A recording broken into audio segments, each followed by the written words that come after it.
Assalamualaikum warahmatullahi wabarakatuh. Selamat pagi para siswa yang berbahagia di SMK PGRI 31 Lego. Para siswa, sebelum saya lanjutkan dengan materi, nama saya Wahyu dan saya akan memberikan materi di dalam masa pengenalan lingkungan sekolah ini, yaitu tentang materi wawasan Wiyata Mandala serta hak dan kewajiban siswa. Di era pandemik ini, para siswa yang berbahagia, kita melaksanakan proses masa pelaksanaan pengenalan lingkungan sekolah itu dengan cara daring, gitu ya.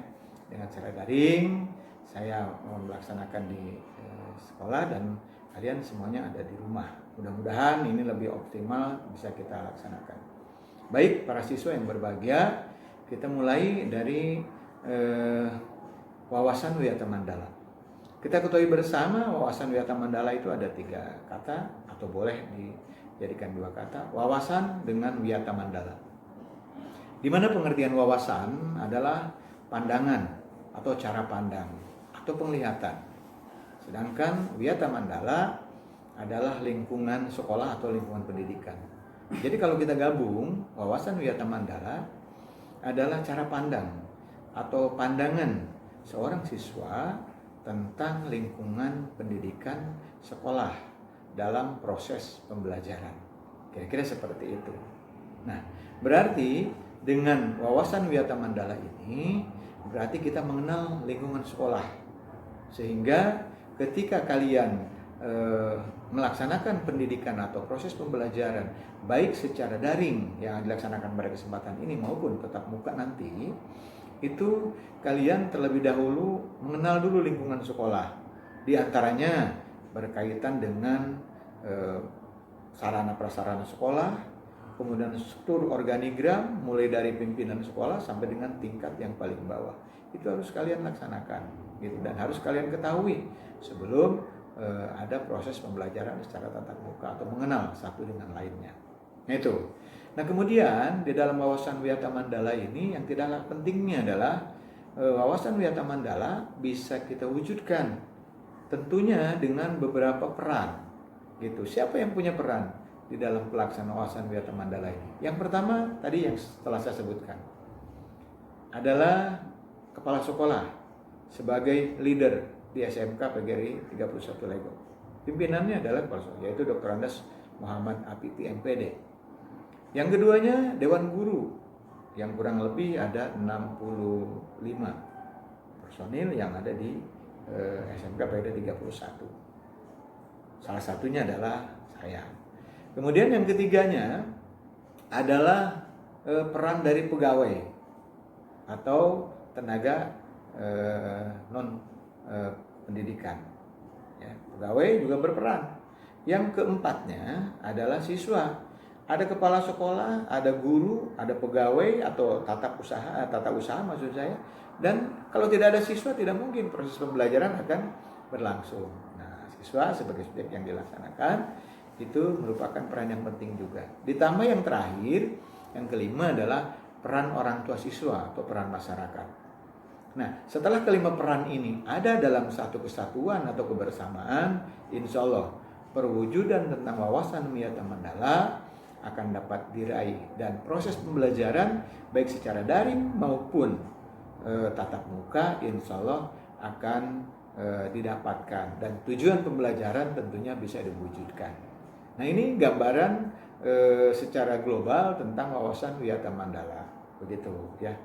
Selanjutnya anak-anakku sekalian, para siswa yang berbahagia, di era pandemik ini tentunya kita tetap harus mengutamakan tentang protokoler kesehatan.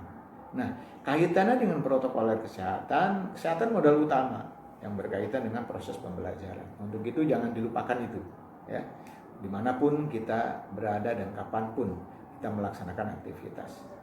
Selanjutnya para siswa berkaitan dengan hak dan kewajiban siswa. Kalau kita bicara hak, pasti akan kita dahulukan. Bagaimana saya memperoleh hak dan seterusnya. Apa itu hak? Hak adalah merupakan sesuatu yang harus kita raih atau yang harus kita dapatkan. Itu adalah hak yang harus kita perjuangkan. Yang keduanya adalah kewajiban, di mana kewajiban memang selalu berdampingan dengan hak, atau sebaliknya, hak berdampingan dengan kewajiban. Kewajiban itu merupakan sesuatu yang harus kita laksanakan. Untuk apa? Untuk meraih hak yang akan kita tuntut. Nah, jadi hak dan kewajiban itu harus seimbang. Tidak boleh lebih besar hak daripada kewajiban, atau begitupun sebaliknya.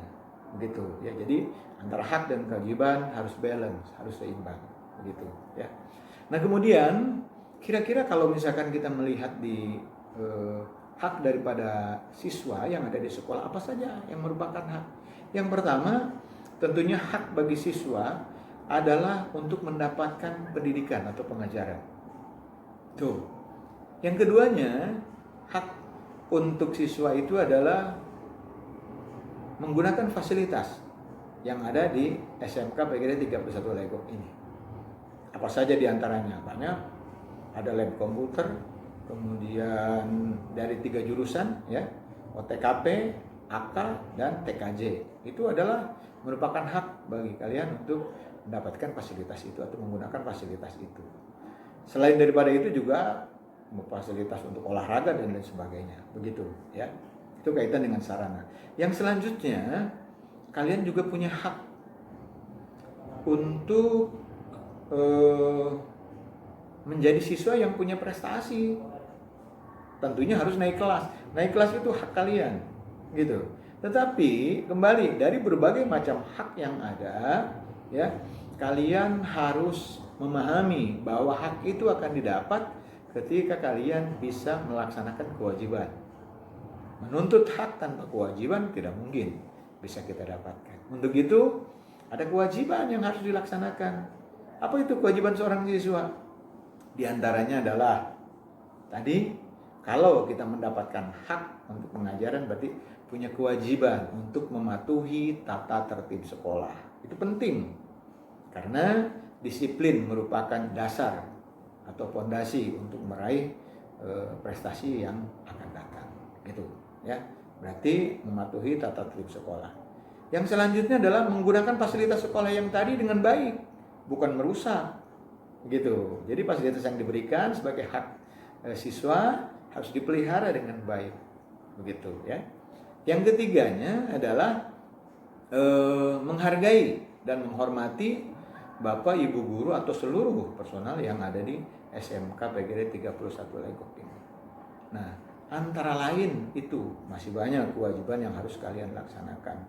Kalau berkaitan dengan hak yang harus kalian raih untuk naik kelas, di antaranya satu, kalian harus hadir di dalam proses pembelajaran baik secara tatap muka maupun daring adalah 90%. Nah, berarti jangan sampai ada bolos dan lain sebagainya, karena kehadiran itu merupakan faktor dari hal yang dapat menentukan hak kalian. Yang keduanya, tidak boleh mendapatkan nilai kurang dari KKM, gitu ya, dari KKM. Jadi misalkan KKM di sini kelas 10 itu 78, berarti harus dapatkan itu. Ya, di bawah nilai itu berarti kalian nanti harus ada remedial atau perbaikan sehingga mendapatkan nilai KKM. Yang lainnya, memiliki predikat yang baik atau berperilaku baik, gitu ya.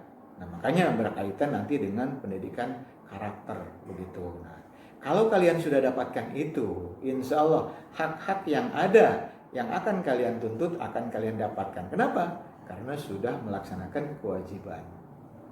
Itu ya. Jadi jangan terlalu banyak menuntut hak tapi kewajibannya tidak dilaksanakan, gitu. Termasuk hal-hal lain yang merupakan kewajiban bagi siswa atau orang tua, sehingga kewajibannya bisa dilaksanakan dengan baik dan haknya bisa kalian dapatkan dengan baik. Kira-kira itu yang bisa saya sampaikan, mudah-mudahan bermanfaat. Untuk lebih jauhnya mungkin bisa dilihat dari buku pedoman yang sudah diberikan oleh panitia, juga bisa kalian buka di YouTube dan lain sebagainya, atau di website SMK PGRI 31 Legok. Demikian barangkali para siswa, dan yang paling utama harus kalian dapatkan adalah harus mengetahui apakah yang harus didahulukan, hak atau kewajiban. Silakan cerna masing-masing, kemudian berikan alasan. Itu menjadikan bakal pemikiran dari kalian. Terima kasih atas segala perhatian, mudah-mudahan bermanfaat. Mohon maaf apabila ada kekurangan. Selamat belajar. Mudah-mudahan kalian berkenan sekolah di SMK PGRI 31 Legok. Wassalamualaikum warahmatullahi wabarakatuh. Selamat pagi.